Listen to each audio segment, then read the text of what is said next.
26শে October আমার জন্মদিন। তো ওই দিন আমাকে বর জোর জবরদস্তি নিয়ে গেল কেক শপে। তো আমাকে নিয়ে যাওয়ার কারণ হচ্ছে আমি যাতে পছন্দ করি।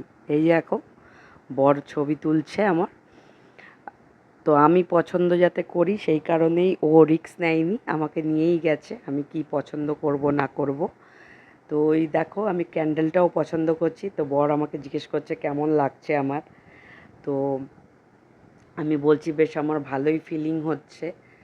তো কেকগুলো দেখছি আর বেশ আনন্দই লাগছে। আমি ভেবেছিলাম এবছর কিছুই সেলিব্রেট করব না, কিন্তু বর জোর জবরদস্তি কেক শপে নিয়ে গেল, বলল না ছোটোখাটো একটু সেলিব্রেশন তো বানতা হ্যায়। তো কেক কিনতে চলে গেছি, বেশ ভালো লাগছে। একটা কিউট সা কেক পছন্দ করেছি, এই দেখো কেকে আমার নামটাও লেখা হলো। তো বর পেমেন্ট করলো, তখন কেক ঠেক কিনে এবারে বাড়ির দিকে এগোলাম। তারপরে কেক কাটিং হবে, তো সেই ভিডিও দেখতে থাকো, চলো।